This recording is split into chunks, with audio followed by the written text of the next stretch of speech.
Soft influencers, let's get booze. Listen to Abe Thompson for an hour. I'd rather fuck a blood relative. It's Abe Thompson.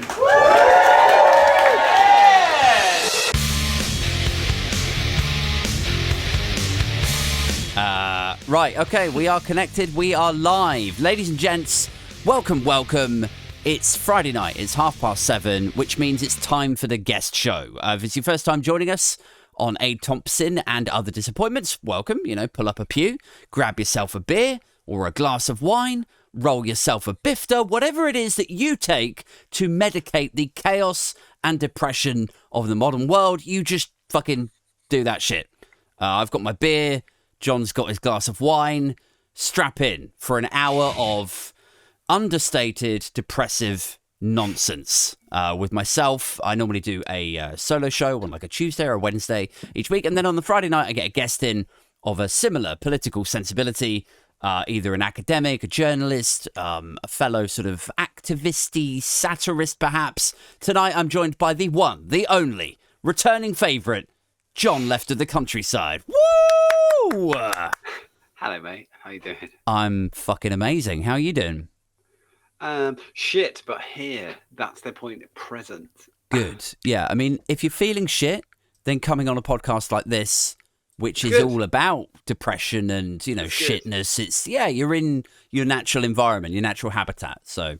I think if anybody's watching the video version of this, I think I've lost 3 stone in 4 months through being stressed and shit. So it's like an ever shrinking version of me. It's amazing. It's a highly marketable alternative to the Atkins, mate. Yeah, somebody said to me, well, a guy at work, a Ghanaian superhero, said to me, you say you drink beer, but you don't put on weight. And I said, the key is don't eat.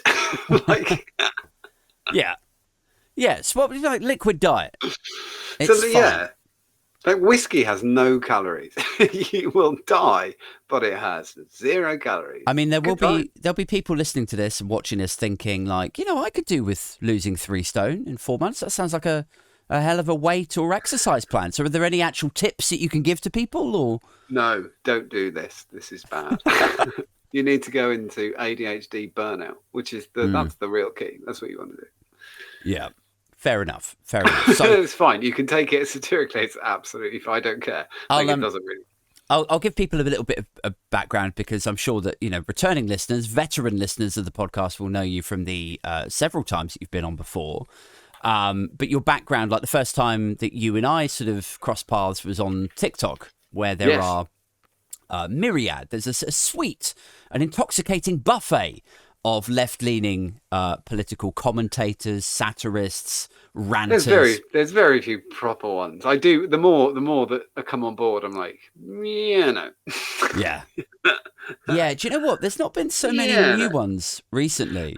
I think there has in the last few months. Really? People are like, I've really looked at the trans thing, and I really think there's the good side is, well, how long did you think about it? It took like 5 seconds. You're wasting way too much valuable time. Yeah. Why do you fucking what? You just go. I always wonder how people have got so much time to be racist, transphobic, whatever. Weird fucking hobby, isn't it? What the fuck? I just checked it, and I went, are they killing anyone? No. Seems fine to me. I'm with them. Like, I don't give a fuck. It's mad. It is weird, isn't it? Like how some people must wake up in the morning and like that's their hobby. Like I wake up in the morning, I think, right, I've got to get the kids ready for school and nursery, do packed lunches, school run, then I've got work, I've got to do this meeting, do that release or whatever. Then I'm thinking about, okay, podcast, which guest can I get in this week? What am I going to talk about on the solo show? Like, how are we going to sell tickets for the light? Like there's so much fucking shit that's like clouding in my brain. I just don't know how anyone can have the capacity to wake up at like 6:05 in the morning and go, oh, who am I going to hate without any foundation today? All that shit you've got to Google as well. You have to Google because you have to find you have to sort of qualify your fake weird claims. So you have to Google everything in inverted commas. So you have to go like, trans people are the devil in inverted commas, and then check that that's true. It is true. They did a study. What the fuck? I think you credit them with too much. No, they definitely do it. I've Do they? seen them. No, I was I've gonna say seen them too much fucking curiosity, shit, man. because it's No, like, they're dickheads. No, because they have to qualify their bullshit. Because they have to give you a link. They go, "Here's a study done on 8 people in 2007."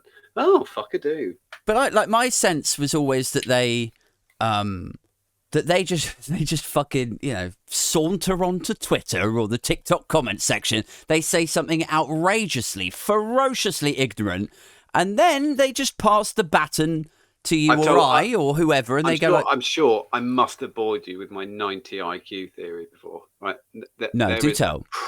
Right. You may have done, but I'm too stupid to remember. It's a really good statistic.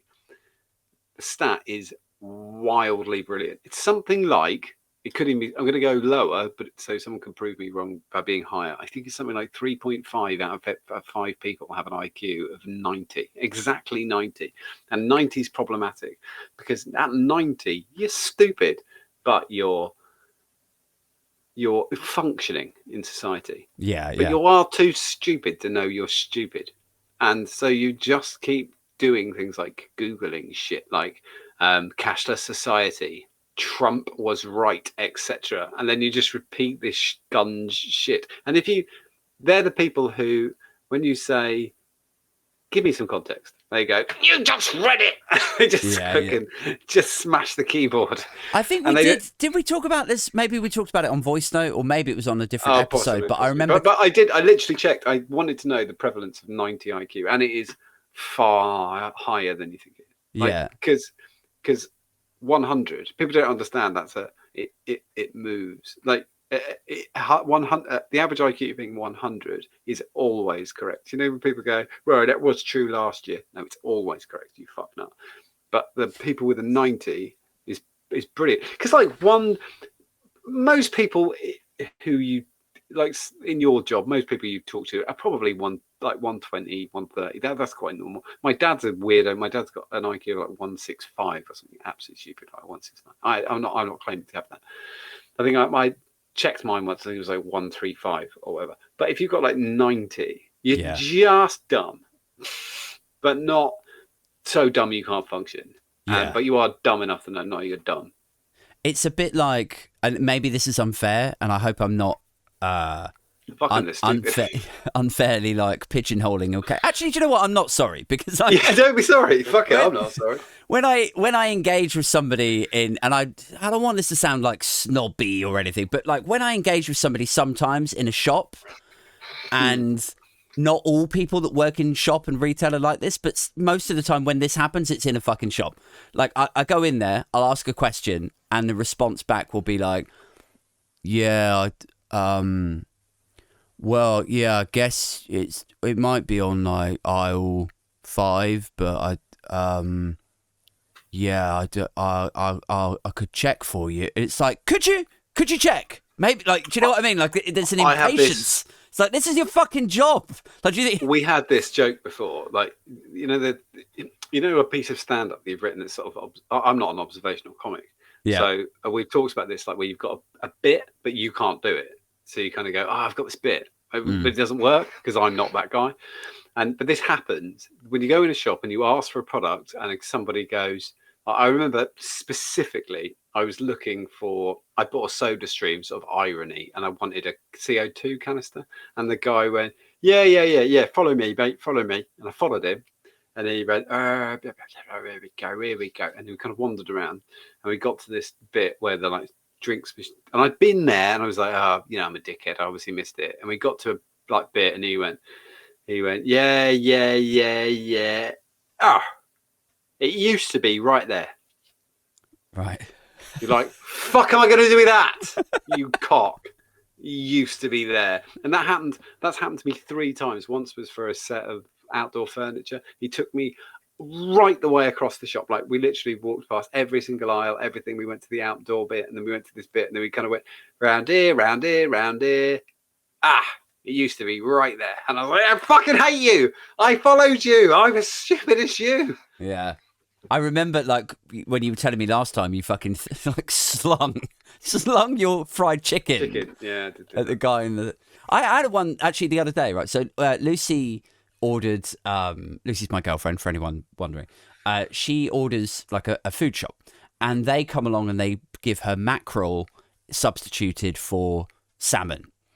Which, if anyone knows anything about yeah, like why would you do that? Like they're not interchangeable. So what the fuck? Anyway, they're both a fish. The guy delivers this is box tick. So I guess we're having mackerel and eggs for breakfast tomorrow. No, so the guy delivers the Sainsbury's shop. I will name Sainsbury's. Go fuck yourself, guys. The shop turns up. Sainsbury's house, yeah. He knocks on the door. I open the door. This is all in her name, in Lucy's name. She's ordered it. Anyway, he knocks the door. I open the door, and he goes, "Yeah, I got food delivery for Lucy." Blah blah blah. And I'm like, "Yeah, I'll take that." So I start lifting it. He doesn't say shit about substitutions or anything. He just lets me, a veritable stranger, pretty much, because I'm obviously not Lucy. I take this food in. Oh shit! Have we lost you, mate? Have we lost John? Oh no, we've lost John. There you are. You're back. Okay. Technical problems. Live TV, guys. So where was I? Right. So I take in the food. He doesn't make any mention of like substitutes. All fine. Okay. Thanks very much. See you later. Here's your carriages back. Fucking hell, John. Where have you gone? Have we really lost him this time? Where have you gone, John? Right. Should we? Oh, is he back? Are you back? It was all me. It was all me. It was nothing to do with technicalities. I'm a fucking idiot. Okay. Please end the story, and I promise not to touch anything ever again. Okay. All right. Are we good? We're good. Right. So not do it. Here we go. Third time. This is gonna be such an underwhelming story now. At the end of it, you could be like, I can't believe I logged back on for that, and then just cancel it again. Anyway, so the guy takes back his like Sainsbury's shit. I come in, we start unpacking. Lucy comes downstairs. She's been sorting the kids out. She looks in the. She's like, "What the fuck is this mackerel?" I'm like, "Yeah," and she goes, "It's supposed to be salmon." Like she's angry at me now, and I'm like, "I didn't fucking order mackerel or ask him for." And she's like, "But did he say anything about substitutes?" I was like, "No," and she was like, "Oh, can you? Once the kids are like sorted, can you take this mackerel to the nearest Sainsbury's?" Like, she's ordered it online, but now I have to take it back to the shop, like it's my problem somehow. I was like, all right, fine. So I drive to the nearest Sainsbury's. I walk in with this fucking mackerel thing.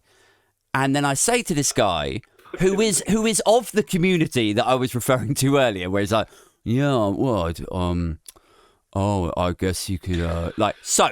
Then I explain to him very clearly. I'm like, yeah, look, we ordered online shop, turns up. It turns out you're giving us mackerel instead of salmon. The guy goes, well, didn't the guy say at the door that it was like a substitute? I said, no, he didn't say anything. And he goes, well, I mean, we're not even really allowed to give you the shopping. You say it was in your wife's name. So, and I was like, well, what's your fucking point here? Like, that you shouldn't have given me the shop that already had the wrong shit in it? Like, what the fuck are we talking about? And he's like, well, that's a crazy defense. I suppose we should, we could probably swap it like this once, but this is going to have to go in the bin now, like, because it's been out of the fridge for apparently too long. And I was like, what? Whose problem is that? Like a tin of mackerel. You mean actually like a fish? I was like, what is the lesson here? Is you shouldn't deliver mackerel to people who haven't ordered the mackerel, and it won't end up in the fucking bin. He's like, well, we'll change it. We'll change it this once. This is the most middle class conversation ever, by the way. I know, moaning about my fucking mackerel on about online shopping or salmon. There's probably people tuning in the chat who are just like, oh really? They got your fucking salmon and your mackerel mixed up. I haven't eaten for a fucking week. Anyway. I remember ordering like 5 Greek yogurt tubs, and they didn't have any 500 mils, so they gave us, I think it was 27 individual portions, like in a tray. Yeah. He went, do you want that, or do you want to send it back? What do you fucking reckon? Like, do you want to hazard a guess? Out of all the possibilities, what do you reckon we're going with? Yeah. So I don't reckon I want that shit. It's hard to like manage the patience of these interactions. isn't it? It's like, I don't want to be an arsehole because who is this guy? Like, he's on minimum wage. He's probably been there since like 5 a.m. or so. He doesn't want to be there. Yeah, I definitely do not like being me. I worked in retail for like 10 years. So I have no interest in being fucking horrible to people. I kind of, when there's someone in the queue in front of you going, well, when are you going to have Mighty Morphin Power Age toothpaste back, you cunt? I'm like, well, you're a dick. Calm down, man. This really doesn't matter. Yeah, like, do you ever sort of? I mean, you know, I'm exaggerating a little bit, like how mean I was to the guy. I was perplexed. I was bemused, but I wasn't like shouty and rude. But sometimes you do overhear people who are shouty and rude, and like, don't you think like, aren't you embarrassed? Like, where's the shame? Why are you? I shoplifted in Tesco once because of the checkout person. The guy in front of me was saying something like, "This is 2 for 1 on the shelf, you dumb bitch." And I kind of tapped him and went, "All right, mate, calm down. It's got nothing to do with her." Yeah. And they checked the thing, and there was a date on it, which was like the next day's date. They put out the sales, what they called barkers, shelf barkers, a day early. Yeah. And the manager came over and went, "Well, actually, I think you'll find it says the 2nd of June." And the guy was going, "We're not supposed to fucking read that." And give it. And I said, "All right, whatever, but just calm down. Just calm down, swear. That'll do." And he went, "Oh, I don't want fucking anything then." And then walked out. And the manager moved all the stuff. And then the checkout lady, she went, "Thank you for that." And I said, "It's all right. People that's not all right to be like that to people." And she only scanned half my stuff. And she would scan like one thing and then look me in the face and completely miss the scanner and look at me like, "Yeah, you're having this free because fuck this." And like, what am I going to do? Like, got to the end, it was like £15 worth of stuff. And she went, £3.60 if you don't mind. Like, I'm going to go, nice. No, what are you doing? So I just went, right, gave her £3.60. I'm now complicit in shoplifting. It was nothing to do with me. Yeah. It's more like just a thank you, just a nice lady. Thank you from Tesco. They don't know they're thanking you, but they are. Yeah. Like, fucking put it through. Have you seen these stories about how Co-op are moving baby formula and like baby wipes and like things that people are now being forced to steal because they're so fucking broke through no fault of their own? I also think steal away. What magistrate's going to put you in jail? No one's going to go baby formula. 10 years, they'll just go fuck off. Yeah, it's such a fucking... It's a weird thing, isn't it? Where we've got into this realm where we associate shoplifting with some sort of moral failure. Like, if a mother of 3 kids who's broke because she like her mortgage is like over doubled now, or her private rent because of the landlord's buy-to-let mortgage like over doubling, her private rent has soared up and her energy bills have exploded, and so through no fault of her own but just through economic mismanagement and the lack of price caps and so on, she is now forced to shoplift just to get her kids like clean and fed and changed. And yet that's why. Sorry, that's why they changed. That's why they put in these prepaid meters. People need to stop kidding themselves. The reason they put in those prepaid meters was not because, like, of some, like, oh, we're going to help you out. They knew that everyone was going to encourage.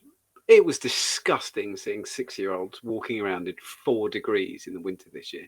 And they knew that had they just gone, do you know what, fuck it, I'll go to jail. I'm going to turn it up to 25. Oh, fuck it, I'm just going to put they knew no magistrate on the planet Earth was going to prosecute these people. They've just not going to. They'd have got in there and they'd have gone, fuck off. And so what they had to do was prevent them breaking the law to begin with, which is ridiculous.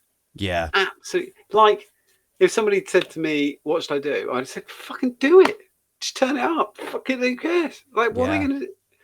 It's one of these things, isn't it, where you can sort of pan out of the problem and you can say quite logically, look, if your problem is that huge chunks of the population can't afford to keep their kids warm and fed and a roof over their head, you've got bigger problems than just like, oh, I want to implement the smart meter. I want to prohibit them from breaking the law. You had a sort of, like, monetary wise, we had a similar childhood. I come from I know less kids, but it makes no difference at all. There were 7 kids in our family, 2 parents working, but no fucking money, loads of potatoes and rice getting eaten. Yeah.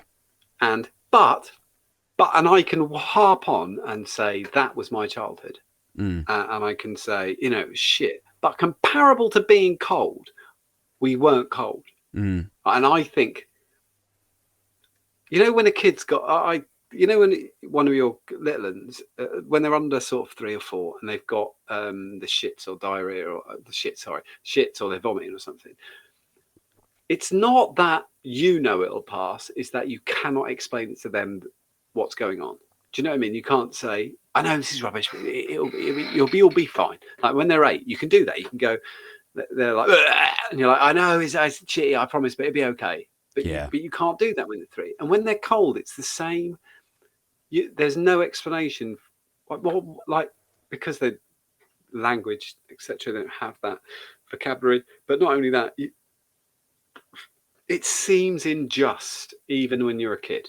To go to bed cold and wake up cold is inhuman. I really think it is. That's not. We weren't hungry. We were full of rice, for fuck's sake. But we didn't have anything, and we had lots of hand-me-down clothes and hand-me-down clothes. But we weren't cold. I don't remember ever being cold. Well, there's that saying, isn't there, that like every generation, like there'll be people who fall through the cracks. And there'll be anomalies and edge cases, but every generation should at least have it as good as their parents, and then a modest improvement. So, like the idea, like, so when your parents go, "Oh, you don't know how bad I had it when I was a kid. You don't know how good you have it, boy." You know, like I never had Game Boys when I was a lad. You know, things should gradually get better. We might be the first generation. I really hope millennials.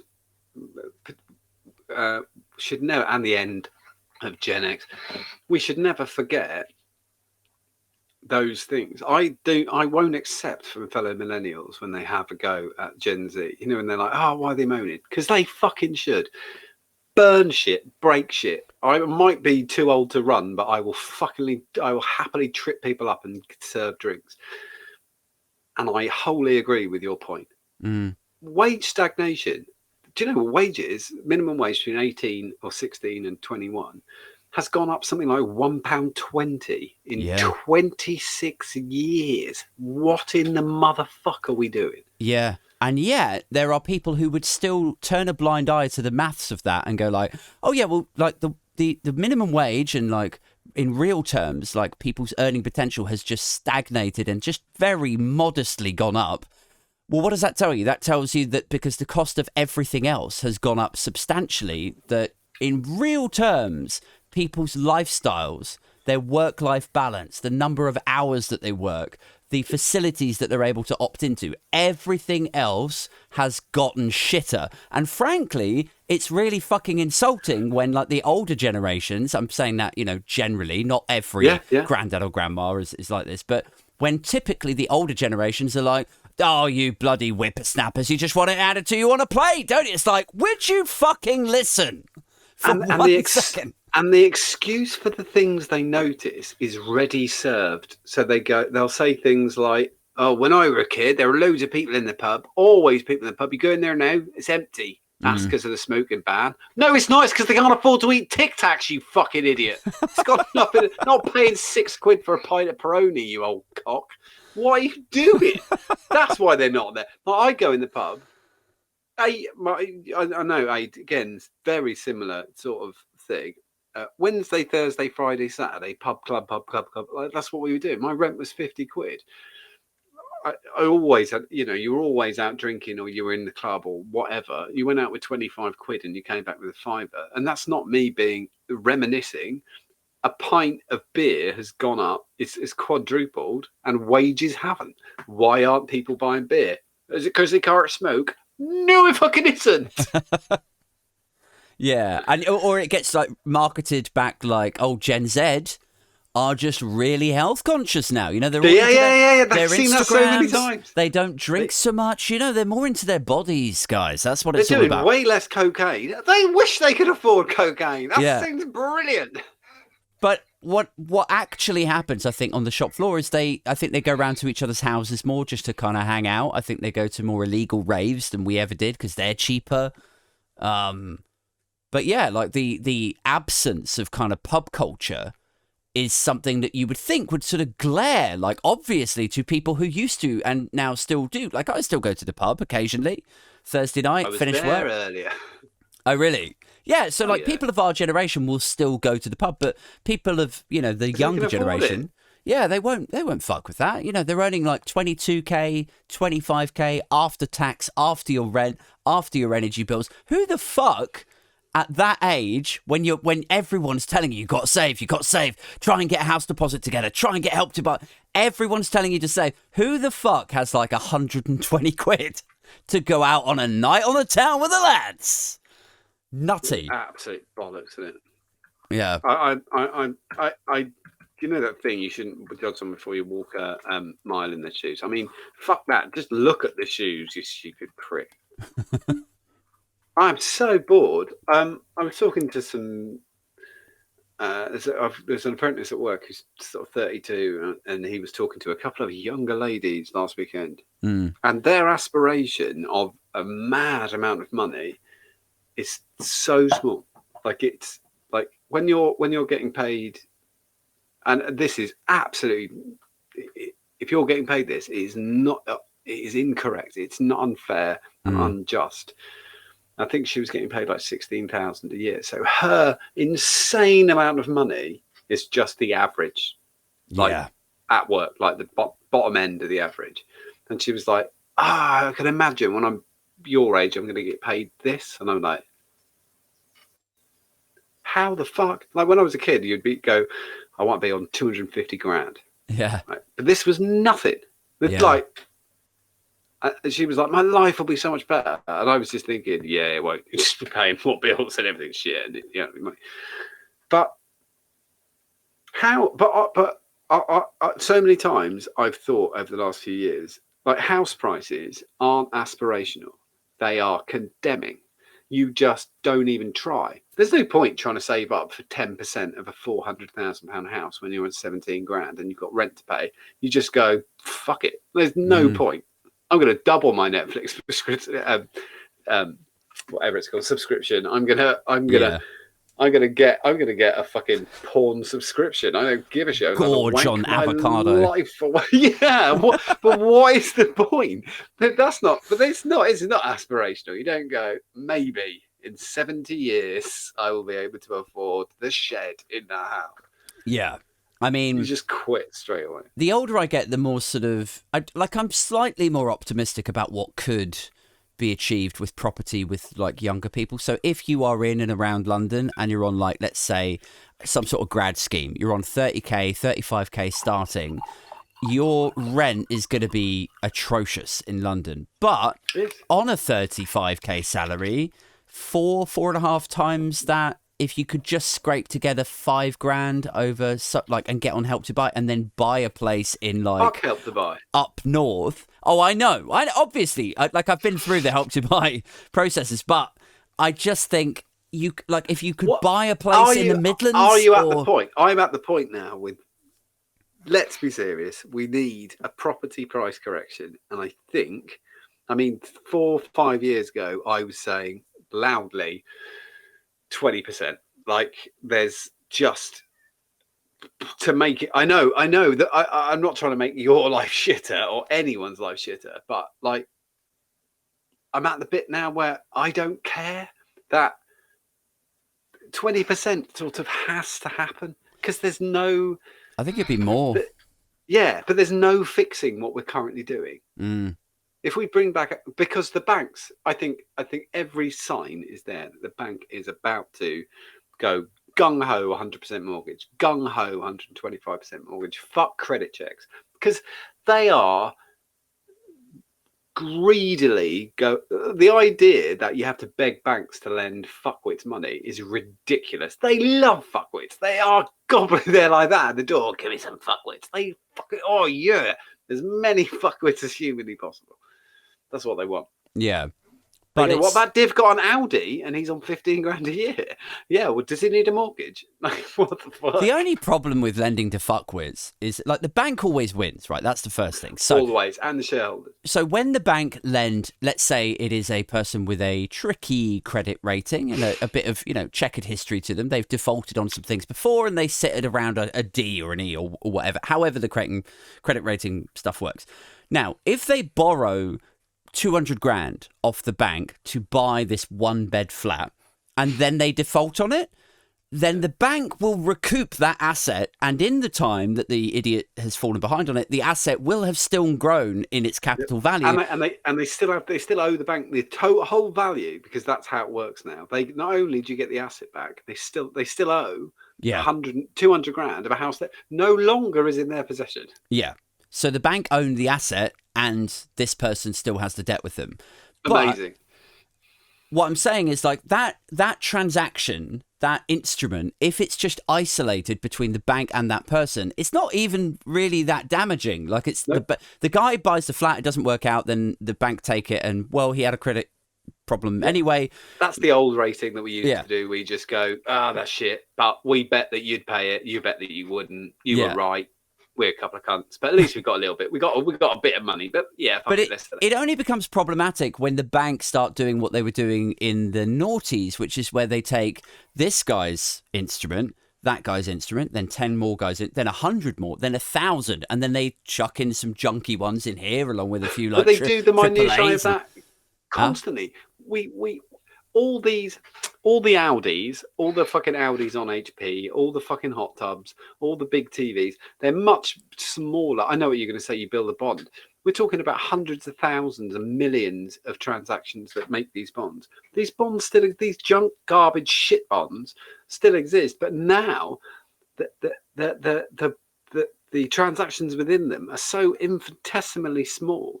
We know we have got a personal unsecured debt problem in the UK that we've been warned about twice by the IMF.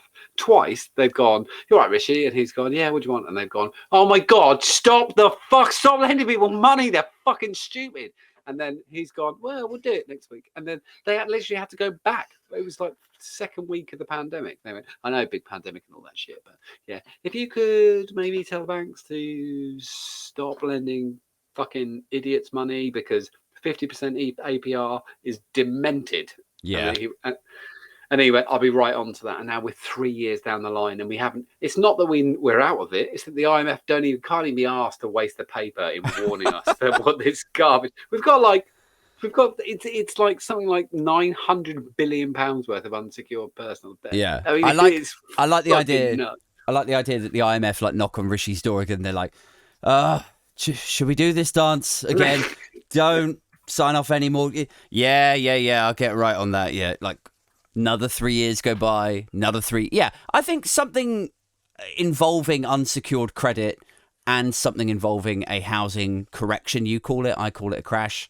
I think that is inevitable probably in the next like year, maybe European, 2.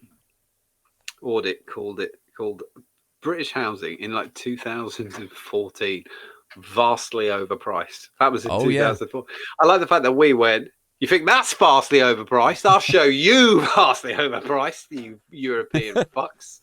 Yeah.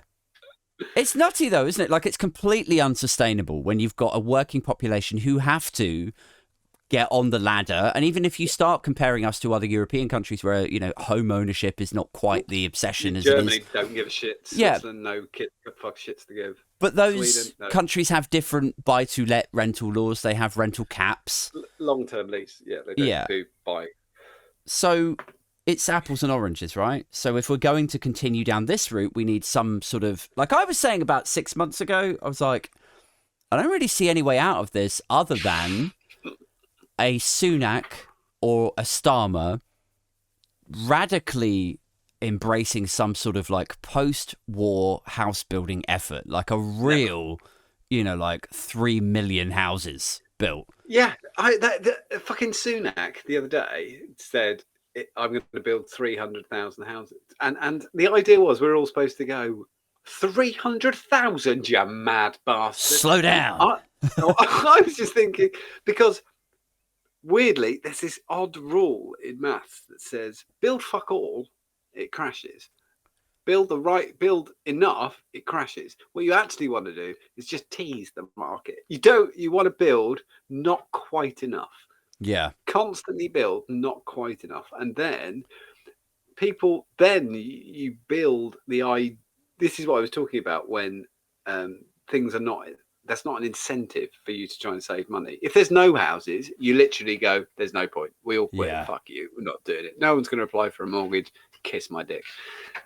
But if you build not quite enough, then you might know someone who's got a mortgage. Did you hear about Jeff?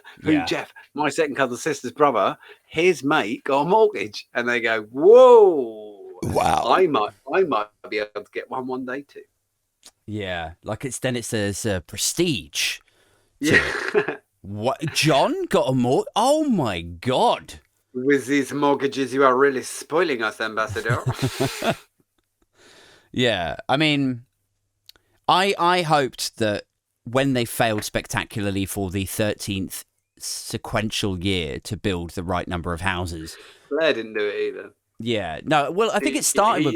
He started it. Yeah, he worked out, one way or the other, for better or worse, he worked out that if you didn't build enough houses, then people who owned homes would accrue value or accrue capital, and then they would... Housing. Housing is an investment. As soon as you take it away, housing's not an investment. But also when people are doing well, when their houses are sort of growing in capital value and they're thinking about, their retirement and what they could spend on cruises and all that, they don't want to upend the apple cart. So whether it's a Blair or a Cameron or a Johnson, if you frustrate the market and you don't build enough houses, and these people who tend to be of voting age, your 40-year-olds, 50-year-olds, 60-year-olds, they're gradually getting richer. Meanwhile, your teenagers and 20s, they are less likely to vote. They're getting fucked, but they don't vote anyway. It's like, I can see the political temptation to not build enough houses, but I just feel like, we're so deep in it now. Like it would hurt both of us financially if they built 1 million houses a year. But we've both accepted that the only way for the continuation of society is that happens, and we've both gone, well, okay, if that's what it takes. If I remember when Corbyn had got his tax reform idea, I remember people saying per couple it was going to cost £2,000, and people were going £2,000, and you thought, £2,000, but what are we getting for the 2,000? Because you get fuck all for £2,000. So you're saying I put £2,000 in, my house price doesn't go up, but it's stabilised. It stays the same. I've got cleaner streets. My bin's being picked up every week. I've got the verges getting cut back. It's a bargain. £2,000. Fuck I do. I pay that. I mean, the rest of his entire manifesto is a fucking walking nightmare, but I voted for him because £2,000's no money. Yeah. Yeah, this is the thing, isn't it? It's like a lot of people look at the cost, the alarming cost, the demonisation of these costs. It's like, oh, this policy could cost you and your family £500 extra every year. It's like, what if we had a sort of Scandinavian model, though, where people do pay a little bit? I mean, granted, look, we pay a lot of tax at the moment already, but what if we magicked away the debt to GDP ratio thing, and our high tax was a portion to actually running public services properly? Fucking amazing. I have a really stupid thing that I like to wind up old people with. It's one of my favourite things to do when you talk about inheritance tax. I had it great. My rule would be this. People fucking hate this, by the way. Even people I know who claim to be socialists. I've said to them that I think the rule should be that everything over, I've manoeuvred it a bit, but so I'm going to call it this: 250 grand. Yeah, is your low, is your thing. Everything over 250 grand in assets or cash is gone. That's my bloody outrage. What you do is you don't give it to the government. They just, because most people are cremated nowadays, they burn it with you. Now, I think the first month there'd be a lot of cash going into crematoriums. But once people realised it was real, we would end up, because cash not being spent, cash not in the flow is pointless. It's worthless to society. We would go through a couple of years of old people driving Lamborghinis. They've Yeah. got they've got what they called jet skis. They're getting limos everywhere. They are contributing to sex workers all around the country. They are drinking champagne constantly. Because I'm not saying give it to the government, but I am saying, what are you saving it for? We Yeah. don't live in Dickensian times. You know when they go, I did all this for my family. No, you didn't. Don't be stupid. You don't need more cunts like you. Just fucking spend it. Money not in the economy doesn't count. Who cares? I do wonder if. So yeah, I think you're right. I think if they thought there was a risk, but They're going to basically lose it anyway. Yeah, if they thought it was like use it or lose it, it's gone. I think suddenly, yeah, you would get an influx of capitalist activity on the high street. Yeah, I've encouraged both my parents. My mother was thinking, just before the pandemic, she was thinking of moving house, and there was £100,000 difference between her current place, which is nothing. It's like a one bed, whatever, but it's where it is worth a bit. And she was going to move into. They were thinking about moving into what would be classed as sheltered accommodation, basically, but like a flat, whatever. And there was £100,000 difference, and I was actively saying, don't tell anyone there's £100,000 difference. I know, that's fine. Get booked on the QE2. But I didn't get the first class cabin, spunk the 20 grand, annoy the shit out of the crew on the ship, enjoy yourself. I've been encouraging my dad, like, don't die with money, because anybody goes, what was your dad like? I'll go, he's a twat, because he died like eating fucking bird's eye waffles, where we should have just been neck deep in strippers, because why wouldn't you? I mean, what's the point? What's the point in working your whole life and then going to your kids, it's the money, why did you spend it? I think you and I, like, we share a sort of common sensibility in this, in that I think we're both pretty zen about what we would or wouldn't inherit from our parents. So like, I'm kind of the same. I'm like, I don't care. Like, they've got a, is it 3-bedroom or 4-bedroom house in Maidenhead? I can't remember now. And it's probably worth right now, before the massive implosion of the housing market, it's worth about, I think, about 450 to 500 maybe on a good day. Again, mostly because of the location, not because they're fucking super rich or anything. Exactly. But when they do downsize, which they'll probably buy a little bungalow or a little, one bed pokey ground floor flat at some point. Yeah. They're going to get that windfall. And there might be a temptation for some sons and daughters out there to go like, oh, like rubbing your hands together. Or it's as soon as you logically move it. I promise this is a fucking disease. As soon as you move it into your money, you are fucked, because it's not. It's such a disease. Just, you need. I know. We all do. I mean, I don't know. We're similar age. You've been to probably as many funerals as I have. I do not know anyone who's received an inheritance who wouldn't swap it for a cup of tea with the person who died, because they're not mad. Like, it doesn't matter. If they've received 200 grand. If I said 200 grand, you get a cup of tea with your nan. They would bite your fucking hand off. So why not, before it gets to that, say, don't live like that. Yeah. Don't live that existence. Yeah. Just spend it, because I don't want it. I am not. We don't live in Dickensian England. I don't need, and I'm not going to go, oh, I can get that extension. Fuck it, I don't care. Yeah. Get a really, really pretty sex worker to bounce off your balls. Just really enjoy yourself, Dad. Yeah, I don't care. I'm really not interested. I don't understand why anyone would give a shit about the money. There's a part of me that wants to, like, the next time we get you on, for you to go like, yeah, actually, I talked to my dad about that, and then he did go away on holiday. He sent me a few JPEGs of his holiday, and here he is. And then it's like literally him with a fucking hooker grinning. I've said loads of things to my dad. Like, I said to him, don't die with money.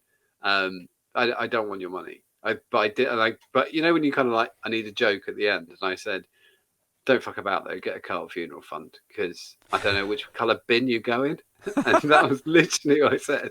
Yeah. And he went, maybe brown. And I went, come on, Dad, that's costing me like £100 a year extra. Yeah. I get the blue and the black anyway, but let's not take up room in the garden bin. Don't take the piss. Yeah. Yeah. And he's got a fair point. I've got a go up one. I'm like, okay, good.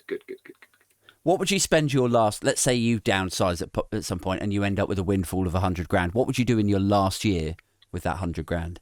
I would travel everywhere until I snuffed it, because I've always wondered, you know, when this is really stupid, but it's true. No one ever checks. You know, when somebody says, I'd like, you know, get old and they go, I'd like to go traveling, but I've got a bit of a heart condition, I've got a funny leg and I can't get insurance. And who cares? No one checks. It doesn't matter. I've said to my dad before, if you go on holiday to Canada and you die halfway around, no hate, but I'm not getting your body repatriated. Yeah. You're coming back in a refillable cup. Like, I know, like, oh, why are we flying? You don't care. You're fucking dead. And he went, and my dad was purely up for it. Make sure you put my corpse in business class, John.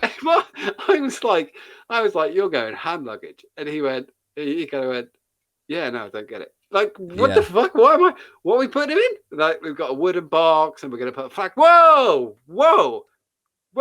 Can we turn him into dust before we do this? I mean, we could, but that would be, we'll do that. There's a great Louis C.K. bit where he's talking to this sort of imaginary relative, and the relative is like, you know, when I pass away, I want you to take my ashes and put them into this thing, and then I want you to drive to Ohio, and then over this like cliff, I want you to sprinkle my and then he's like, are you out of your fucking mind? I'm not running errands for you when you're dead. Like, give me the money now. Yeah, give me it now. I'm not. No, because you're not good for it. I've worked it out. That's $300. I would really funnily. There's my father-in-law. His father died, and he and his brother were spreading the ashes of their father, and they were spreading them really sweetly on the grave of their mum. Their mum died like 20 years before, and they promised they would do that. And they were there, and they were solemnly kind of turned the urn, and they were shaking them out. No words were spoken. Shook it out. No, but the wind caught up, and the wind, kind of just a little splattering of ashes went on my father-in-law's brother's shoes. Right. And he said to my father-in-law, "Oh no, some of it's got on my shoes. What shall I do?" And my father-in-law said, "I'll just chuck them on the grave." And he went, "Really?" And he went, "No, you fucking idiot. Wipe it off." Like, I don't know, what are you doing? If it touches you, yes, you have to discard the shoes. No, you might be possessed now. What?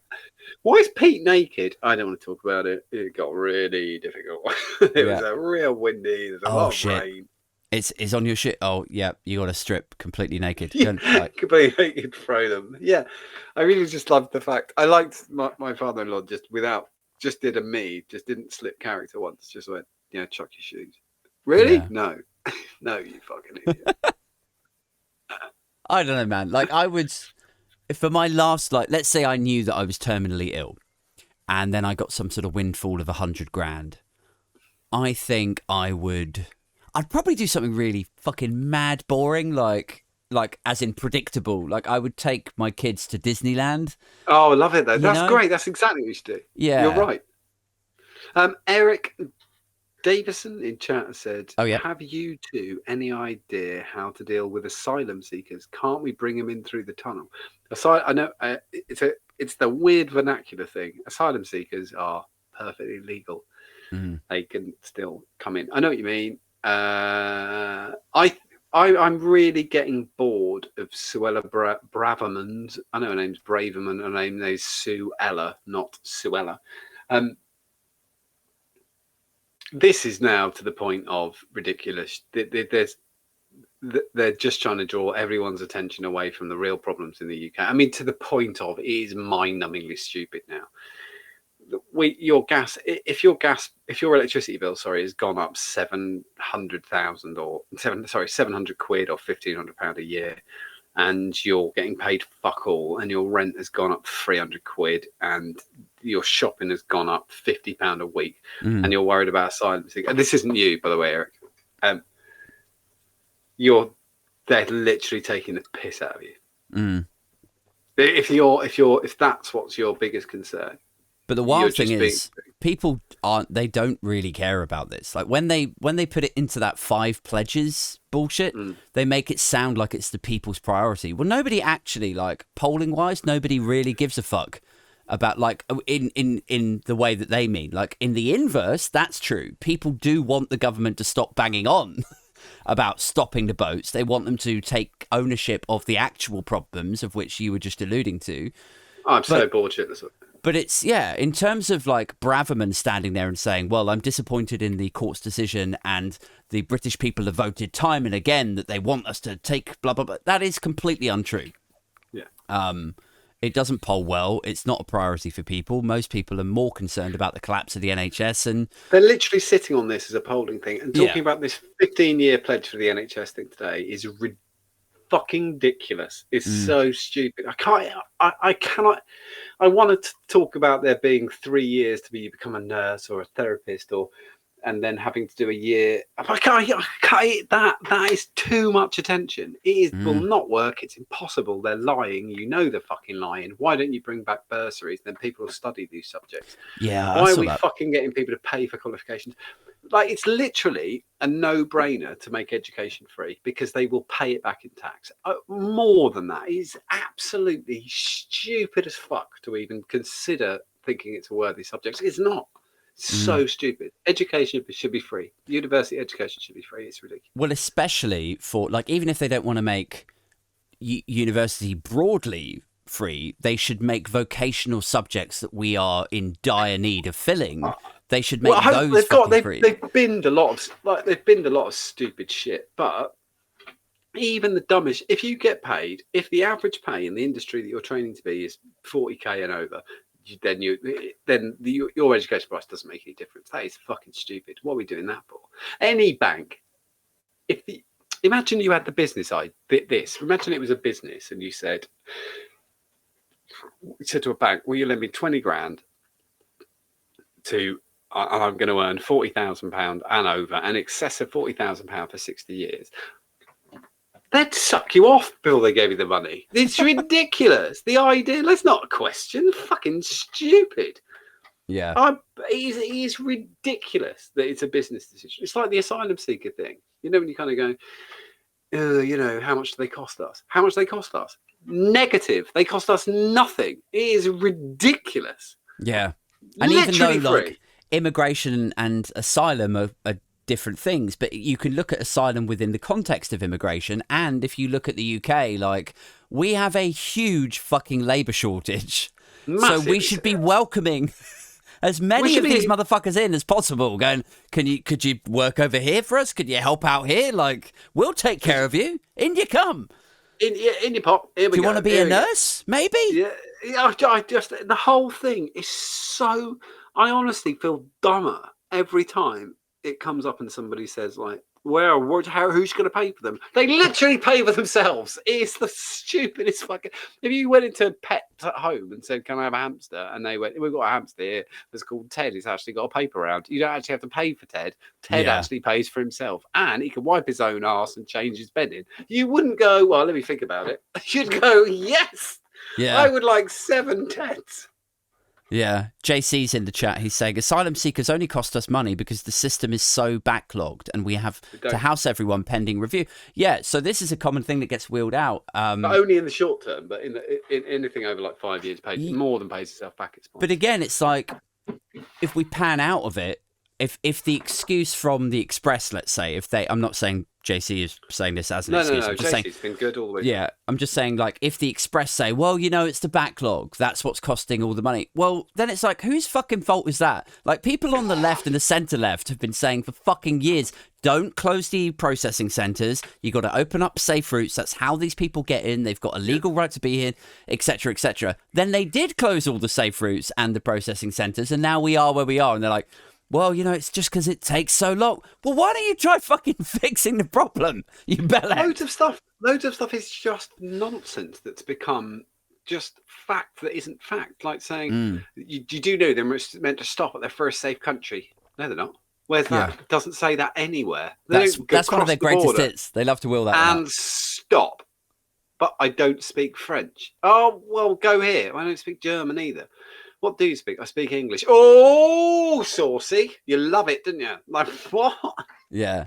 Which actually all my family are already here. Taps into one of the great paradoxes of the express right, is where it's like, Britain is great. This country's got a lot to be proud of. That sort of Lee Anderson rhetoric where it's like everything that's ever been great they all started here because this is the best country ever. Then a couple of refugees turn up, knock on the door and go like, I heard this is the best country ever. Nah, fuck off. Like fish and chips, not ours. Curry, not ours. Even eating potatoes, not us. Like, we have been the roundabout of the world for like over 10,000 years. And then Lee and his brethren are going, oh, you're only coming here because you like our British stuff. What exactly are you pointing at, you fucking moron? I thought you were going to say mongrel. I felt like mongrel is... We are a mongrel nation. Yeah. I agree. That is true. Well, I'm proudly a bit Jamaican, a bit French, a bit... There's no such thing. Right. I mean, there's no need to brag. People who think they're racially Irish, good luck with that one. What's that?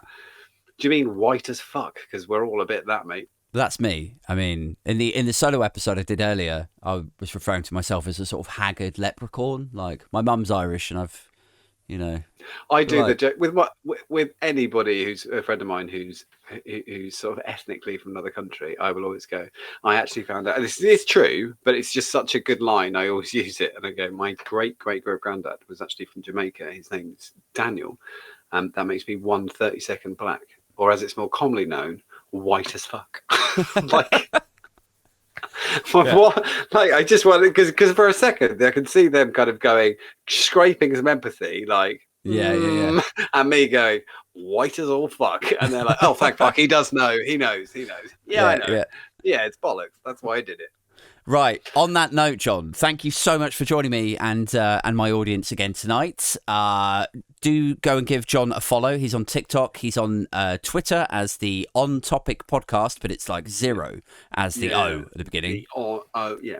He hosts the On Topic Podcast with his mate Rich, and he's on TikTok as John Left of the Countryside. So go and seek him out. And don't forget to come and see both of us live on stage in London. We haven't even talked about the gig. 28th of September at the bookstore. It's going to be an amazing gig. A really amazing gig. I haven't been on stage for 4 years, and I'm really moist with anticipation of hitting the stage. Me too, man. And it's going to be a really, really good night. So if you're anywhere near the Londoninium area, get on there. 28th of September, the bookstore, Shoreditch. We're going to kick some ass. The Thursday sermon. Is that what it's called? That's it. Yeah, Thursday sermon. I'm building a cult, you see, on Patreon. My people of the Booge, the Binfluencer cult. And so it's to celebrate reaching a milestone, reached 20 on Patreon, and now actually up to 24 now. So we're doing a sort of Sunday sermon, but on a Thursday night. And so it's myself. John Left of the Countryside is hosting the evening. He'll be emceeing. We've got Otto English, who is a famous author and satirist and journalist. And then I've got my friend Ashley Hayden, who's a very highly regarded political stand-up. You may have seen him at the 21 Soho night, the Riot Society night that I did with Danny fucking Price back in February. He's a little guy with a bowler hat and just a sack of anger. Just a vitriolic explosion of acerbic hate. So he'll be there also. So that's Thursday the 28th of September. Come see me and John. That's it for this one. I'll be back next week, probably Wednesday, for the solo show. Until next time, take care of yourselves and keep it booge, motherfuckers. Bye.